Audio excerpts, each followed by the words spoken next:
নমস্কার বন্ধুরা, মিতা কিচেনে আপনাদের সবাইকে স্বাগত। আজ আমি আপনাদের সাথে শেয়ার করতে চলেছি সুজির হালুয়া।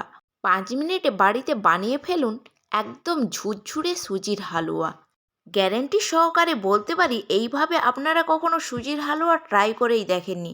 একবার ট্রাই করে ফেলুন, এই স্বাদের প্রেমে পড়ে যাবেন। ছোট থেকে বড় সবারই প্রিয় হয়ে উঠবে এই সুজির হালুয়া। দেখতে যতটা না ভালো লাগে, খেতে এই সুজির হালুয়া তার থেকে দ্বিগুণ স্বাদের হয়। অবশ্যই একবার ট্রাই করে দেখবেন। আমার চ্যানেলটিকে সাবস্ক্রাইব না করা থাকলে প্লিজ একটা সাবস্ক্রাইব করে ফেলুন। তো চলুন রেসিপিটি শুরু করি। গ্যাসের ওপর কড়াই বসিয়ে কড়াইয়ের মধ্যে দিয়ে দিলাম 1 চামচ গাওয়া ঘি। তারপর দিয়ে দিতে হবে 2টো তেজপাতা, দিয়ে হাতা দিয়ে একটু নাড়াচাড়া করেই দিয়ে দেব 1 বাটির একটু কম সুজি। কড়াইয়ের মধ্যে সুজিটাকে দিয়ে গ্যাসের ফ্লেম মিডিয়ামে রেখে নাড়াচাড়া করে লাল লাল করে ভেজে নিতে হবে। অনবরতই কিন্তু হাতা নাড়িয়ে সুজিটাকে ভাজতে হবে, না হলে নিচের দিকে সুজিগুলো বেশি লাল হয়ে পুড়ে যাবে, তখন খেতে ভালো লাগবে না, দেখতেও ভালো লাগবে না। আমার সুজিটা ভাজতে টাইম লেগেছিল 5 মিনিট। হালকা লাল করে ভাজা হয়ে গিয়েছে। এরপর এর মধ্যে দিয়ে দেব চিনেবাদাম। আমি এখানে 1 মুঠো ভাজা চিনেবাদাম সুজির মধ্যে দিয়ে ভালো করে হাতা দিয়ে মিশিয়ে নিলাম। এরপর এর মধ্যে দিয়ে দেব হাফ বাটি নারকেল কুড়ো। সুজির মধ্যে দেওয়ার পর আবারও হাতা দিয়ে ভালো করে সুজির মধ্যে মিশিয়ে নিতে হবে।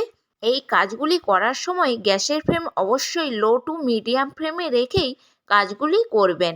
এরপর এর মধ্যে দিয়ে দিলাম 4 চামচ চিনি। আপনারা মিষ্টিটা আপনাদের পরিমাপ মতো বুঝে দিয়ে দেবেন। সুজিটার জন্য 4 চামচ চিনি যথেষ্ট।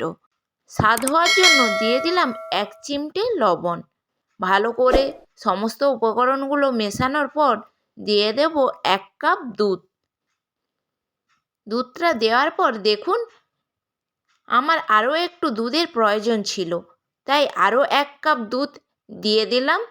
দুধটা কিন্তু আপনারা দেখে দেবেন যে কতটা সুজিতে কতটা দুধ লাগবে। আমার 1 বাটির একটু কম সুজিতে 2 কাপ দুধ লেগেছে। সুজির মধ্যে দুধ দেওয়ার পর গ্যাসের ফ্লেম মিডিয়ামে রেখে অনবরত এইভাবেই নাড়াচাড়া করে যেতে হবে যতক্ষণ না সুজিটা দানা দানা হয়ে শুকনো শুকনো হয়ে যাচ্ছে, ততক্ষণ এইভাবেই অনবরত নাড়াচাড়া করে যেতে হবে। এই সুজির হালুয়ায় একটু শুকনো শুকনো দানা দানা হলে বেশি খেতে ভালো লাগে, তাই চেষ্টা করবেন গ্যাসের ফ্লেম মিডিয়ামে রেখে সুজিটাকে ভালোভাবে নাড়াচাড়া করে দানা দানা করে রেসিপিটি তৈরি করার। 4 থেকে 5 মিনিট এইভাবেই নাড়াচাড়া করে গেলে রেডি হয়ে যাবে নতুন স্বাদের সুজির হালুয়া।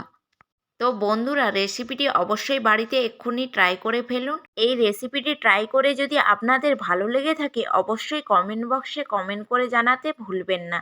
রেসিপিটি যদি আপনাদের ভালো লেগে থাকে আমার পাশে থেকে আমাকে একটি সাবস্ক্রাইব করে ফেলুন। ভিডিওটি পুরোটা দেখার জন্য ধন্যবাদ রইল।